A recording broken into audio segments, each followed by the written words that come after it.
One of the greatest delusions in the world is the hope that evils of the world can be cured by legislation.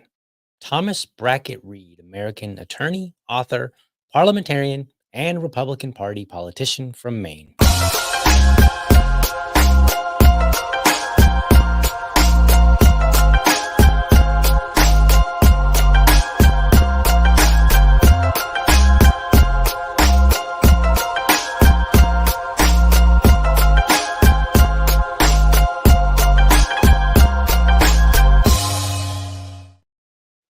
All right.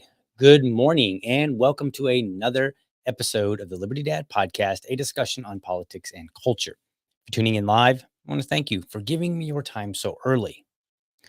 All right. Now, you might remember Senator Katie Britt.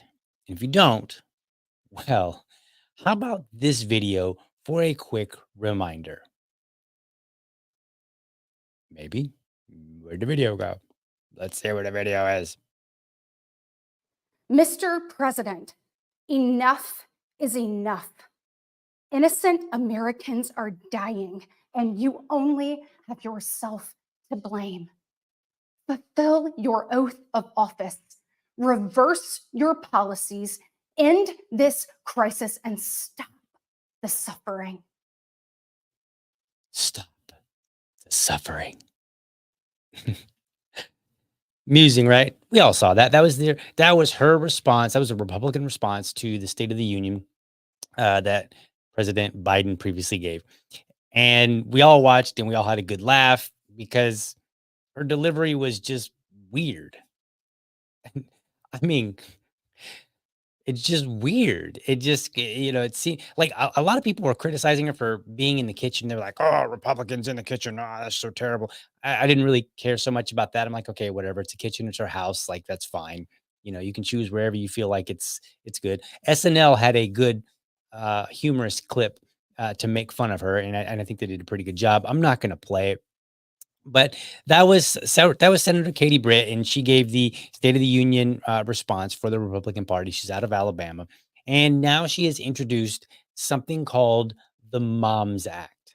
Sounds good, right? Like moms, like who doesn't like moms? Like everybody. We just got done with Mother's Day, and many of us were able to celebrate with our moms. And for those of you that couldn't, such as myself, apologies for that. It's unfortunate, but there is a certain reality. But what is this Moms Act? Well, let's hear what she has to say about it, and then we're gonna get into it. We're gonna do a bill review because this actually is a bill that she has put forward. But let's hear in her own words uh, what what this bill is supposed to do. Senator Katie Britt here. I just introduced the Moms Act in the U.S. Senate, and I wanted to share some quick thoughts with you. This legislation is especially important for Alabama because our state is in critical need of a strengthened support system for moms. Over a third of our state's 67 counties are classified as maternal care deserts, and Alabama has the highest maternal mortality rate in the entire nation. The status quo is totally unacceptable, and I'm not going to stop working in this arena to advance meaningful solutions. And that's why I am leading the Moms Act. And it's why I've helped introduce multiple bipartisan pieces of legislation aimed at addressing the maternal care crisis. So whether it's the Rural Obstetrics Readiness Act with Senator Maggie Hassan or the NIH Improve Act with Senator LaFonza Butler, one of my top priorities is supporting children, mothers, and families across our nation. For more information, please visit my website, britt.senate.gov, and follow along on our social media channels as we work to support moms across Alabama and America. All right. So that was her spiel about it. She really cares about moms and she really cares about children. Now she's in the U.S. Senate, but the first question that I would have is, if Alabama is doing so poorly, why doesn't she do something to resolve that and show us, hey, look, Alabama went from what she called the worst. I think she said it was the worst in the nation. That there are like a third of the counties I think she said of their 67 counties were maternal care deserts. Presumably, what that means is they don't have proper maternal care facilities or organizations to assist women in their while they're pregnant and giving them the resources that they need. Unfortunately, I actually didn't look that term up, but that's what I presume it means, maternal care desert, right? Like there's just nothing there.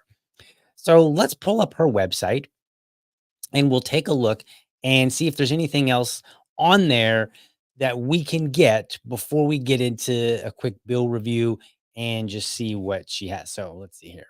There we are. Okay, so U.S. Senators Katie Britt, Marco Rubio, Kevin Kramer introduced the Moms Act to help build culture of life, support women, strengthen families. This was, of course, you can see it kind of above my head there, May 9th, 2024. So this is actually pretty recent.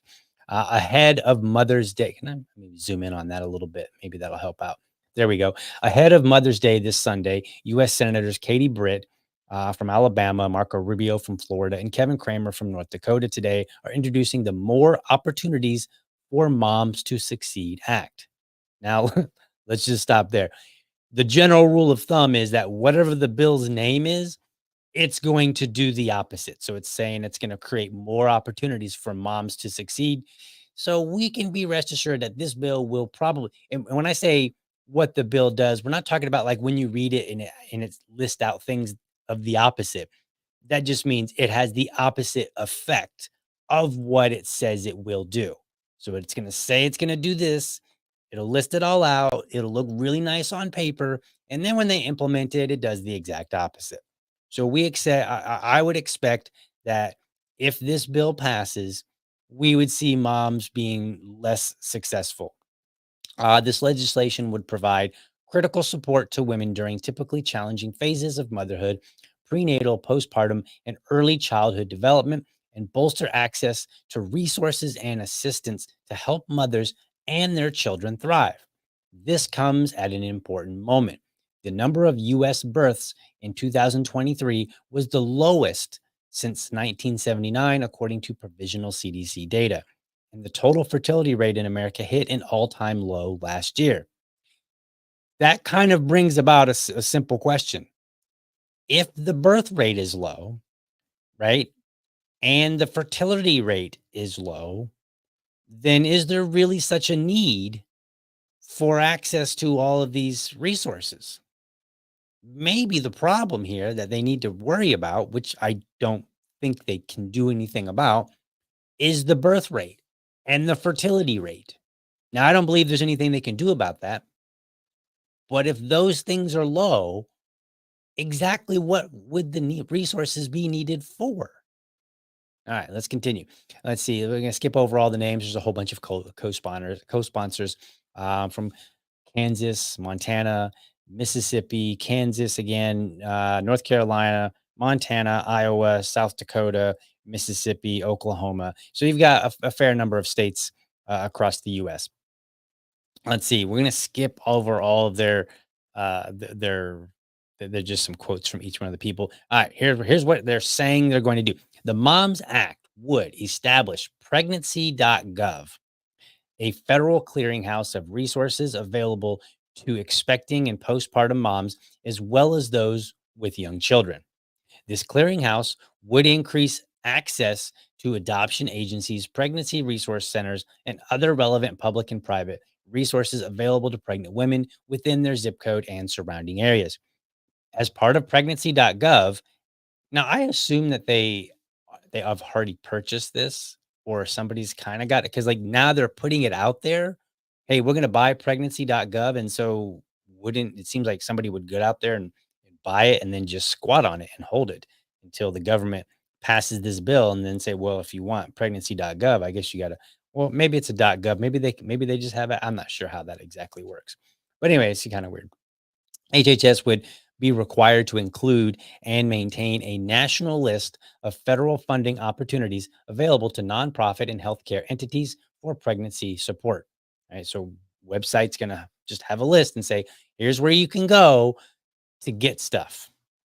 Okay, because we know that even though Republicans talk a good game about welfare.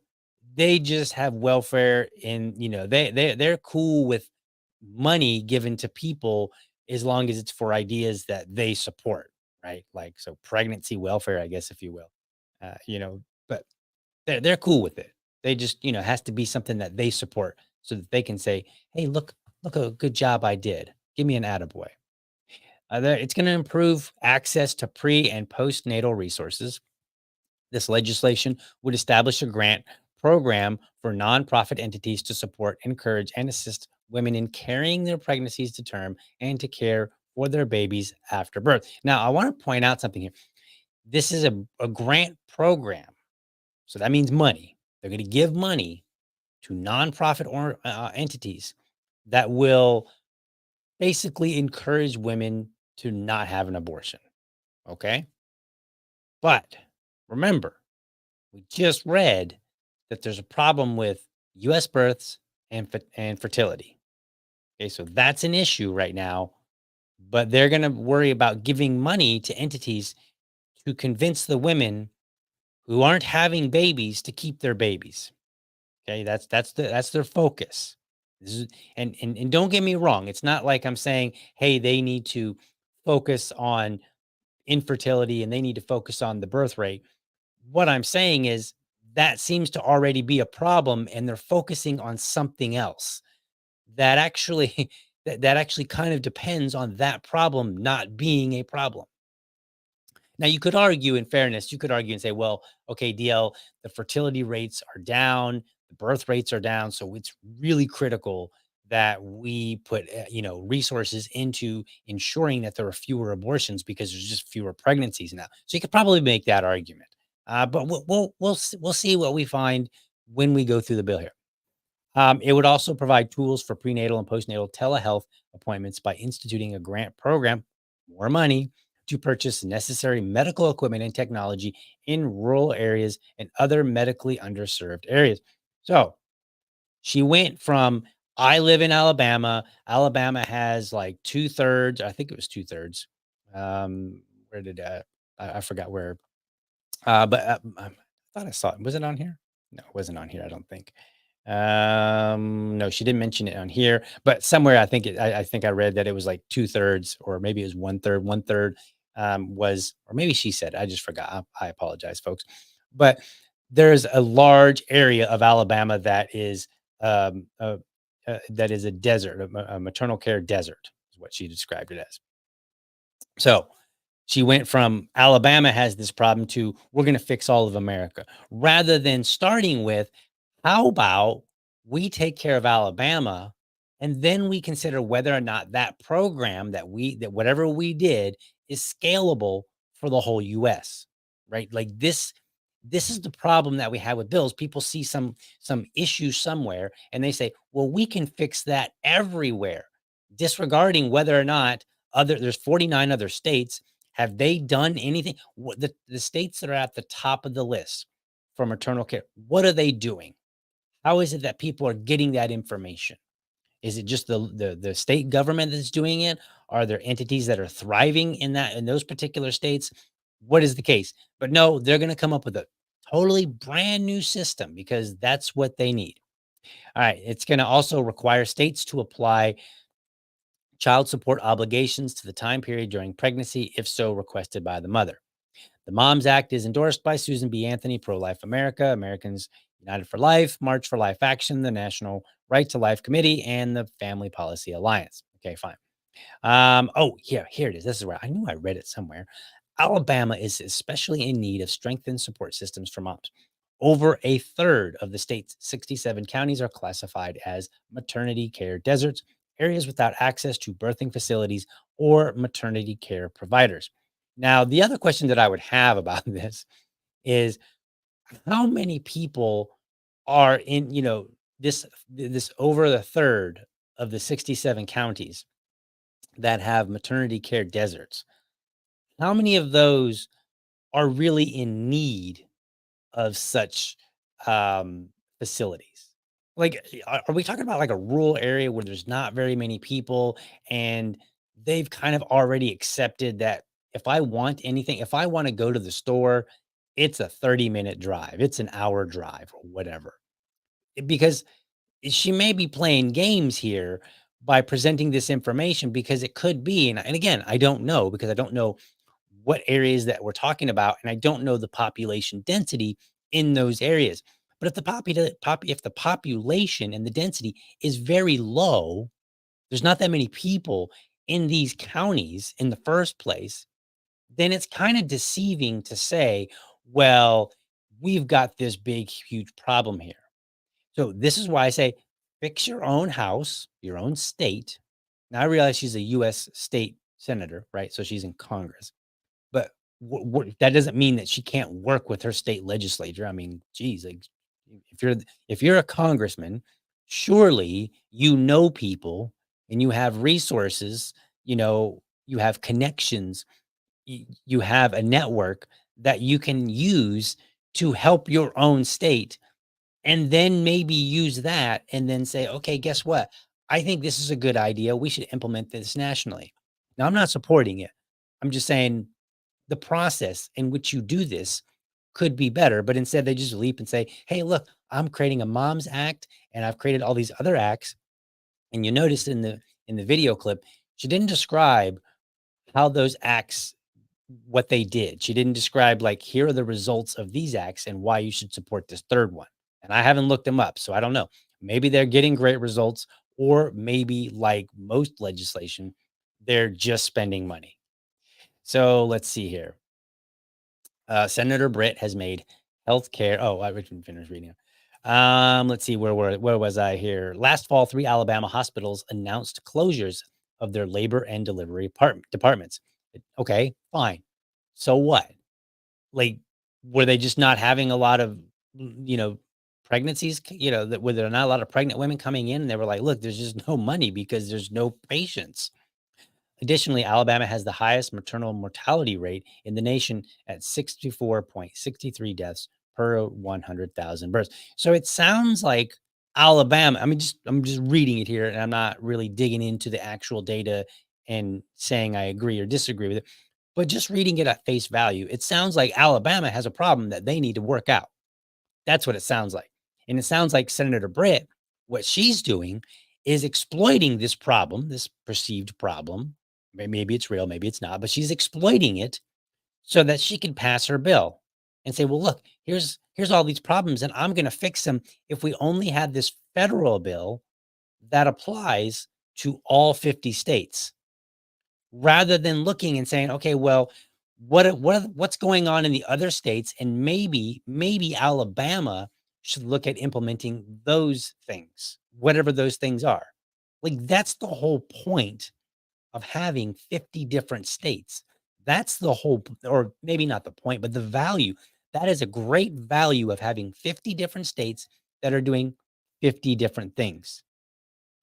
That, and it's that one state could try something and another state could say, they could try something else. And then yet a third state can look at those first 2 states and then say, okay, well, it looks like this is working out well for them, but that one, I don't know. We don't. So they can try one of those ideas, right? And then it just gets bigger from there. So if you have, I don't know, of the 50 states, let's say you have 10 different ideas that are being implemented in maybe slightly different ways across multiple many states, then you might have a state that looks out and they can say, all right, which of these ideas to address this issue do we think would be of most value in our state? And let's look at how they implemented it. Let's look at the results that they're getting, so on and so forth.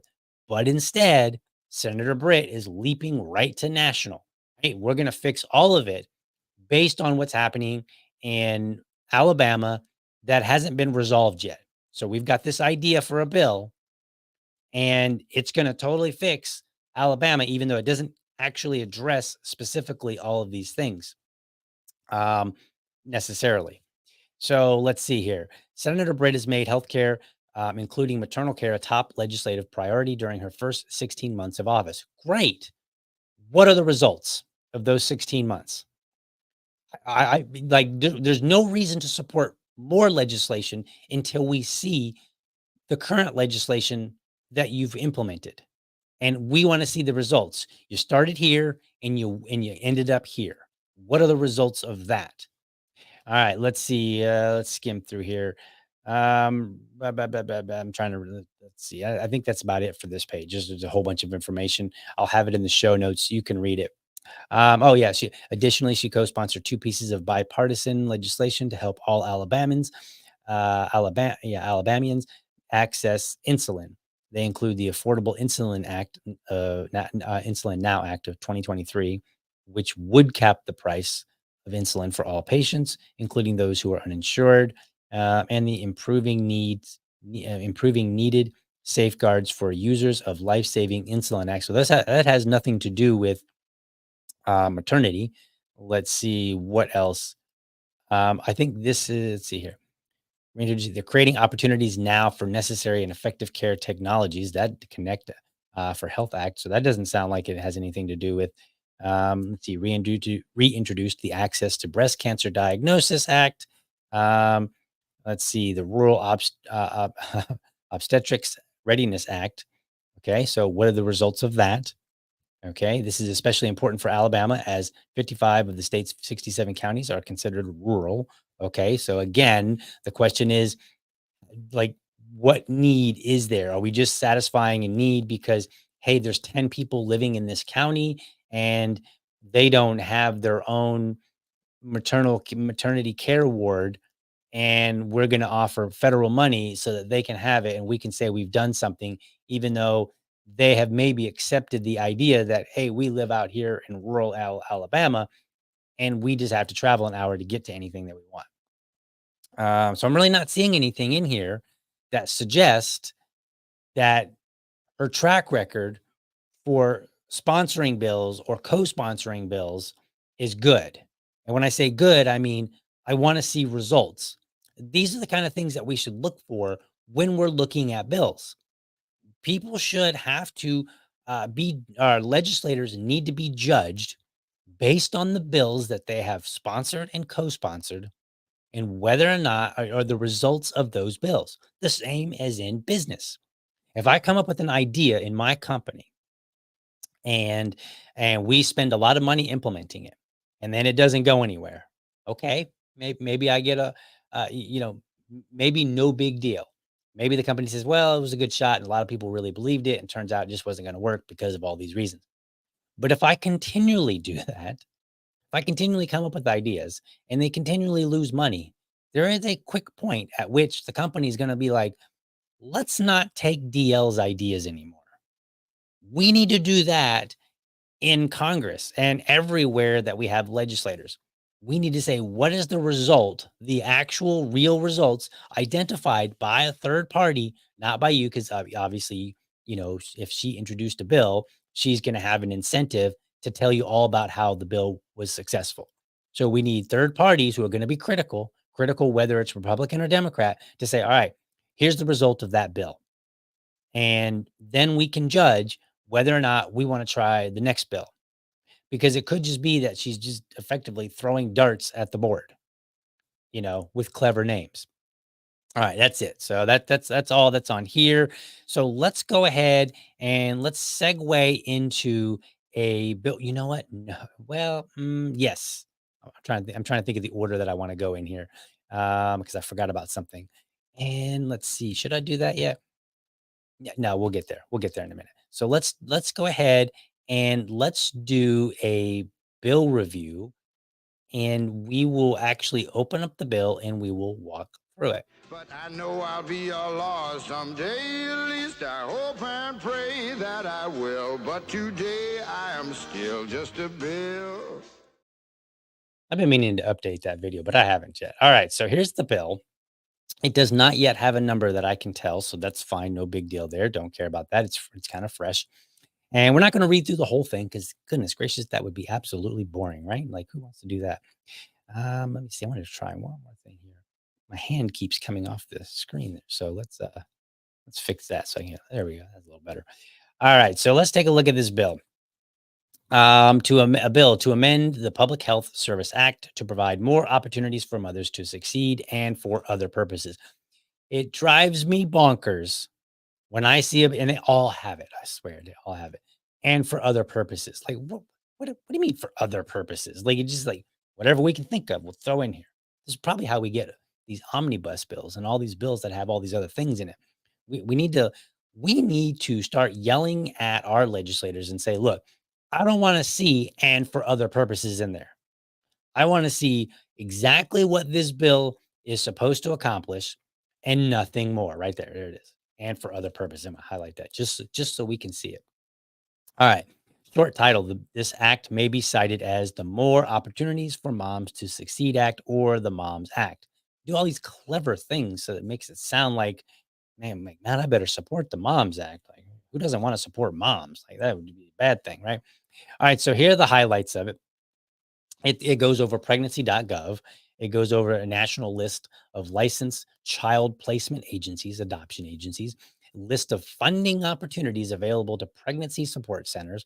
And then it goes into positive alternatives for women, improving access to prenatal and postnatal telehealth care. And then last, child support enforcement on behalf of unborn children. So let's take a look at a couple of these. We're going to skip down to page 3 here, where I've got, now this is kind of interesting. So let me back up a wee bit here. So this is their website, and what it's doing is it's just kind of highlighting, okay, here's the website. Not later than 1 year after the date of enactment of this section, the secretary shall publish a public website entitled pregnancy.gov. The secretary may not delegate implementation or administration of the website below the office of the secretary. So the secretary has to manage this. All right. So then it goes through and it's like, all right, here are the criteria for this website. And so criteria is it's a clearinghouse of relevant resources available for pregnant and postpartum women and women parenting young children. So let's stop there. I don't have that highlighted, but I want to stop there because I do want to show you something very, very quickly here. Yes, it did. All right. Your alarm did go off, buddy. I heard it. Okay, so let's talk about this clearinghouse of relevant and resources available for pregnant and postpartum women and women parenting young children, because they're going to spend money on a website to put together a list of information available for women. Okay, which sounds really good. So I just want to show you something that might be relevant to this conversation. And here it is. This is a Google map that I just quickly pulled up. And all I typed in was pregnancy. And look at all these results we've got here in Jacksonville, right? We can see where there's maybe some deserts, like up here in the Northwest here, the North side and the Northwest specifically. We can see a whole lot out here going toward the beach, right? But we already have a website that we can find information for. I mean, it's listed right here. Look at it. Little Bellies Ultrasound and Pregnancy Spa, Lifeline Resources Inc., Ultrasound Pregnancy, Help Pregnant Moms, Always Hope Pregnancy Center, All Pregnancy Options, Emergency Pregnancy Services Arlington, Emergency Pregnancy Services Jacksonville, Maternity Director, First Coast Women's Services, on and on and on. There's just tons of resources. We already have a website that provides that information. Yet Senator Britt wants to spend taxpayer money for another one, right? And why would she want to do that? Well, we're going to get to that. We will get to that, promise you. All right, so let's get back to our bill review here. So there we are. And let's see, let's go down a series of questions. So this is again the criteria for the bill, a series of questions through which a user is able to generate a list of relevant resources of interest within the user's zip code. So clearly I just showed you that we have that, and that was just Google Maps. I could obviously just go to Google, or you can go to DuckDuckGo, or you can go to Bing or any of the other search engines, and you can find a list of resources. You can just type in your city and you can type in what it is that you're looking for. Adoption, I'm looking for a maternity care ward. I'm looking for an OBGYN, whatever. All right. A means to direct the user to identify whether to list the relevant resources of interest that are available online within 1, 5, 10, 50, or 100 miles of the user. Again, Google will accomplish that. I can visibly see. I can say, all right, I live here. And then I can look at the map and say, looks like this one's the closest. And I don't even have to figure out in terms, I don't even like, I can look at it and just say, this one is the closest based on a visual of this. And I can do this from my phone. I can look it up on my phone and I can say, where am I? And then I can say, you know, give me the directions to this place. And it'll say, hey, you're 30 minutes from this place, or you're an hour from this place, or whatever. All right. So the first three things already handled. We already got that. So they're just reinventing the wheel. Now here's what gets a little interesting. Number 4, a mechanism for users to take an assessment through the website and provide consent to use the user's contact information, which the secretary may use to conduct outreach via phone or email to follow up with users or on additional resources that would be helpful for the users to review. Well, that's weird. Why? Why would why would the federal government need that kind of information? Hmm. Can you think of any reason? Why would they want information on pregnant women? Well, we just had that overturning of Roe v. Wade, right? And we know Republicans, they absolutely despise abortion. So could it be that maybe they want to use this information to badger women, right? Now you might say, DL, that's just not fair. They just want to help women. Yeah, well, the government just wanted to help people with the census, and ask the Japanese how that turned out. You don't know? Oh, the Japanese were interned, and the information that helped the federal government find them was the U.S. Census information that people filled out and gave to them and said, "I am Japanese. I live in this house, and there are 3 other Japanese people that live in this house." And the government went along later and said, "You know what? We're at war with Japan. We need to go and round up all the Japanese. We need to throw them in internment camps." And that was literally within not my lifetime, but there are people that are alive for which it happened during their lifetime. I think probably 60, 20, 80. Yeah, there's probably somebody. There's probably a few people that are still alive, that since the 1940s, 1942, right? So probably, I think it was 1943 actually. But point being, the government has already abused database of information. They want to create a database of information on women. This is not acceptable. This alone, right here, should have Americans say, absolutely not. You don't need that information. You don't need to be contacting me. That is not your job. And yes, you could make the argument and say, well, there's nothing inherently evil about that. Like they just want to help and maybe nothing will come of it. Right. And it's true. Maybe nothing would ever come of it. But then again, maybe it would. And the best way to ensure that it doesn't happen is to not give them that information. All right. So let's skip on to page 12 here, and we're going to see what else we can find here. So let's go down here. Oh, grants. Well, this is interesting. For the purpose described in paragraph 1, the secretary shall award grants to eligible entity. What is an eligible entity? Described in subsection B to provide information on referral to and direct services as described in subsection C. Well, eligibility right here. To be eligible for a grant under this section, the entity shall be a nonprofit organization. Okay. Support, encourage, and assist women as described in subsection A1. Take it easy, bud. And then agree to be subject to such monitoring and review as the secretary may require under subsection G. So already we're not looking good. It started out good. Hey, you have to be a nonprofit. You got to support and encourage and assist women. But then you got to agree that we're going to monitor and review as might be required under subsection G. Agree to not charge women for services provided through the grant. You could argue that's fair. I mean, they are getting federal money.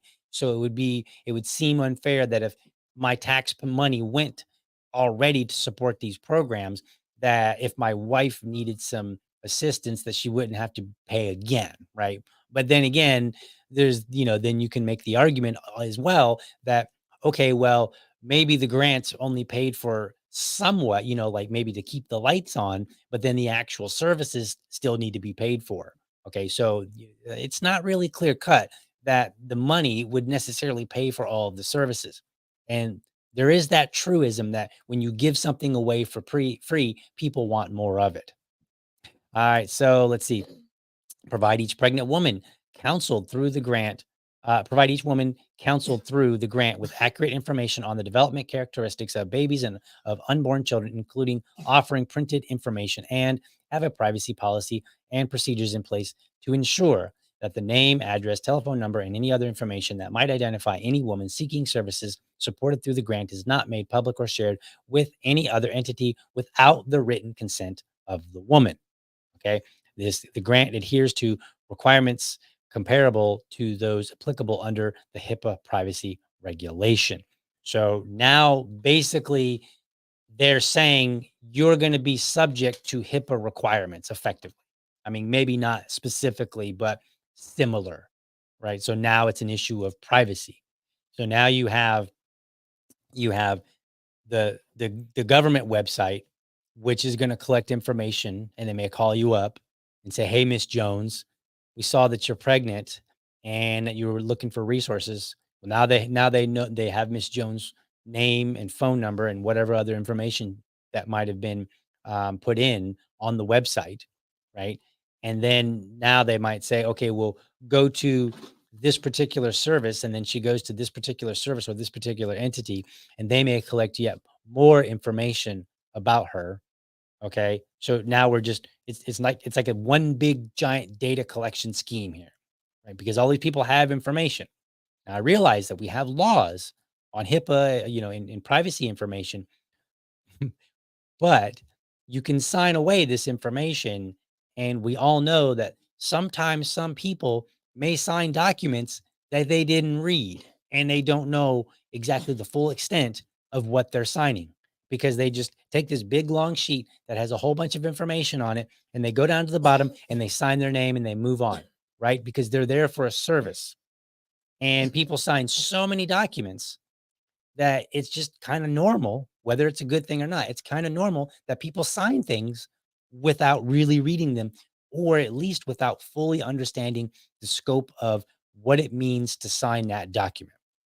So I think this is a potential problem because basically what Senator Britt is doing is saying, let's create a new system. And the biggest benefit is going to be that we're going to hand out money and we're going to start collecting more information on women who are pregnant. All right, so let's see. Ineligible entities. Well, that's interesting. An entity shall be ineligible to receive a grant under this section if the entity or any affiliate, subsidiary, successor, or clinic thereof, A, performs, induces, refers for, or counsels in favor of abortions, or provides financial support to any other entity that conducts any activity described in subparagraph A. Okay, so now we're getting to the meat of this. What Senator Britt's bill does is it plays games in the marketplace, because in the marketplace, now, and I know it's going to sound terrible to say this, but if I were a pregnant woman, I am going out to the marketplace to find the best entity to serve my needs, whatever those needs are. Maybe I want an abortion. Maybe I want to go for adoption. Maybe I want services so that I can deliver a healthy baby, right? But I have to make that choice if I'm a woman. I'm not a woman, but if I were a woman and I were pregnant, that would be the decision that I would have to make. And I would be looking for the place that best suits my needs. So and that's all in the market, right? Effectively. And so what the government will be doing will be playing favorites. They will be picking winners and losers. This is never a good idea. It's never a good idea to pick winners and losers. And I would object. And I would say, if abortion is still legal, then the federal government has no business in favoring one entity over another for federal funding. Now, it just so happens I'm not particularly big on abortion, but maybe my neighbor is. Maybe they're a big supporter of it. And if we take their tax money and we say, well, this tax money is going to go toward an entity that they and exclude entities that my neighbor might support, on top of stealing their money, because taxation is always theft, now we're using their money for a purpose that they may not agree with or at least excluding options that they believe are legitimate. And if they're still legal, then the government has no business saying, we're going to give money to one entity, but not another when both of them are legal entities. I mean, I would argue that the government has no business giving money to anybody, but we're working with where we are, and where we are is that the government does give money out to entities. And so what we need to make sure is that the government is not playing favorites. That's not the role of government, or it shouldn't be. And that's why I do these bill reviews, so that we can look and we can see what's going on here. And that's basically it. Now, I did want to point out something here, because you might remember back in 2021 when people were when we were talking about the vaccine, and we were talking about businesses that might ask you about the vaccine. So let me pull up something. This is from Marjorie Taylor Greene, which I don't think she has. She's in the House, so I don't think she has anything to do with this bill at this present time, because it's in the Senate. And I mean, maybe she's talked to her and said, "Yeah, I'll support it if you can get it through the Senate. When we'll champion a companion bill in the House of Representatives, and I'll sponsor that, or I'll co-sponsor it." So maybe there were some conversations like that, but overall, I think right now there's really no support. But I'm going to show you a video from Marjorie Taylor Greene, which I think is kind of important. And let's see, where did it go here? All right, so let's see. Let's put that up on the screen here. So this is from 2021, and this was actually posted in July of 2021. So let's listen and see what she says.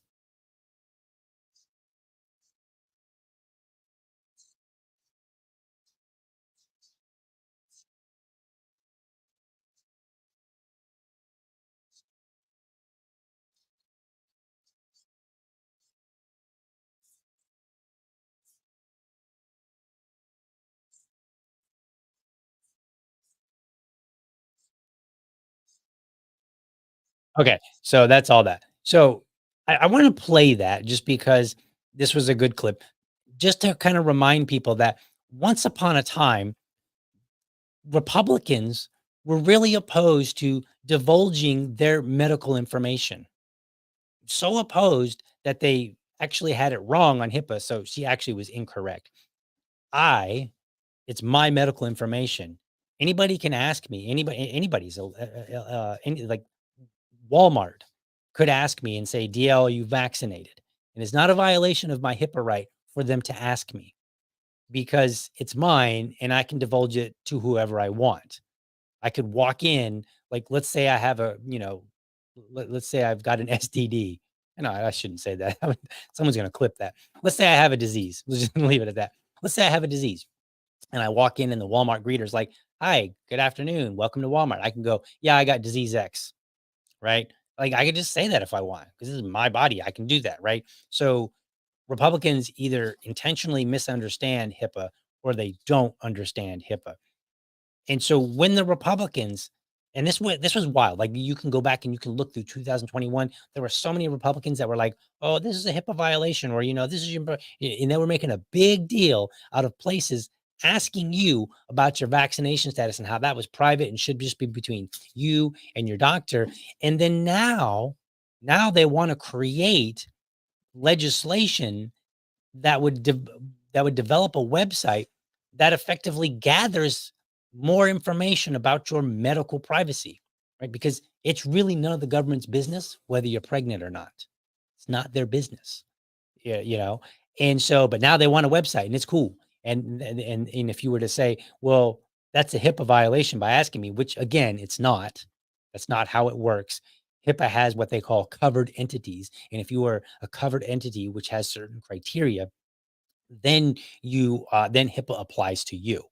But most entities like Walmart and all those, they're not HIPAA entities unless you're talking about, like, maybe their employees. But otherwise, and I don't know if I'm not sure if they're actually considered HIPAA covered entities or not, but they definitely wouldn't be for the public, right? But again, the point here being that Republicans, they simply, when it's something that they care about, your privacy, your medical privacy is not really their priority. It's only a priority when there's a political game to be played. And at the time, the political game, go ahead and get some water, bud. At the time, the political game was, hey, COVID, vaccinations, fight back against all these state and federal ideas to impose vaccination on people. So it was politically expedient for them at the time. Well, now it's politically expedient for them when it comes to abortion and pregnancy. So now they have no problem trying to collect this information. Like they're cool with it. Like we'll just create a new website. This website's going to collect it. We might give you a call and say, hey, Miss Jones, we found, and depending on the information that you have to give in order to submit the application, they might call you up and say, great, it's great to hear that you're 13 weeks pregnant, Mrs. Jones, and that you live in Alabama in this city.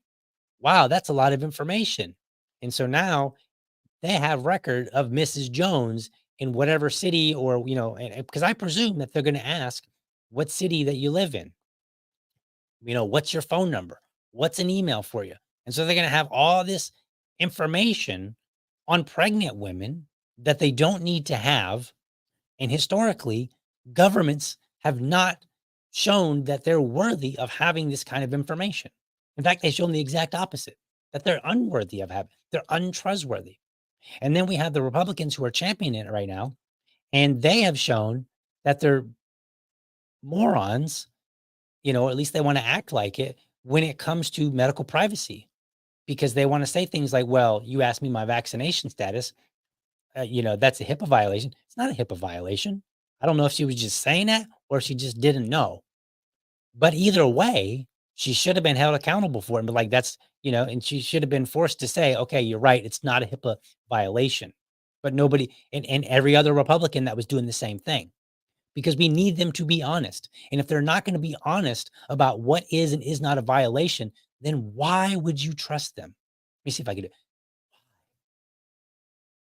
America, why would you? I can't do it. I was going to try to imitate her, Senator Britt's weird, almost like a staccato type delivery, but I can't do it. It's not, I should have practiced beforehand, but yeah, work with me here. The point here that I'm just trying to make is that this is a bad bill, and it's not a bad bill because I support abortion or I don't care about fertility rates or pregnant women. It's a bad bill actually for the exact opposite, because I care about my fellow man, if you will, in this particular case, more specifically, women who are pregnant, and I care about their privacy to the extent that it's nobody's business. And we already have some of these services available. We have websites that you can go to Google and you can type in all of this information. You say, I would like to find an adoption service, and it'll pop up a whole bunch of them. And you can visually look at it and say, that one's the closest to me. Or you can click on them and you can see the name and you can determine whether or not that's a service just by the name alone that you would want to associate with. Like if you're an atheist, you might get online and you might say, hey, I'm looking for an adoption service, and you click on there and you see it says like, Mother Holy Mary, Catholic adoption services. And you might say, well, I'd prefer not to work with a religious entity. So let me go find a secular entity, right? So you could go and find that information.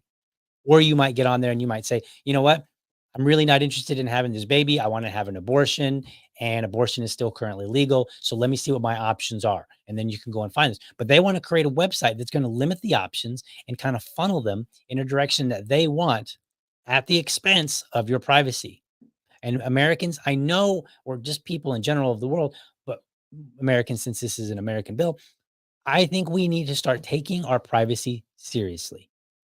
We need to stop allowing the government to have so much access. And they already have way too much, way too much access already. And we need to start limiting that kind of information, because that information can and has been used against people. So for this bill review, I'm giving it a 2 thumbs down. It's a terrible bill because it's providing services that we already have. So it's going to spend money. It's it's gonna spend money by picking and winning, picking winners and losers in the marketplace, and it's gonna collect information that the government doesn't need to have. And it's going to create incentives for other entities to collect information.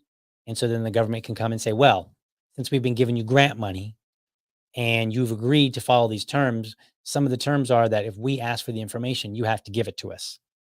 And I say that's a bad idea. So I reject it. All right, folks. I hope you found this episode informative and inspiring. Be sure to catch me Monday through Friday, 7 a.m. Eastern, for an informed discussion on politics and culture. Make sure you are subscribed to my YouTube channel, or if you prefer, my Rumble channel. You can go to youtube.libertydad.com, or you can go to rumble.libertydad.com. While you're there, if you're not a weird marketer, please leave me a comment and let me know how I'm doing. Remember, last but not least, if you're a champion of liberty, your business is people and your product is liberty. I want you to have a great week. Catch you next time. But for now, I'm out.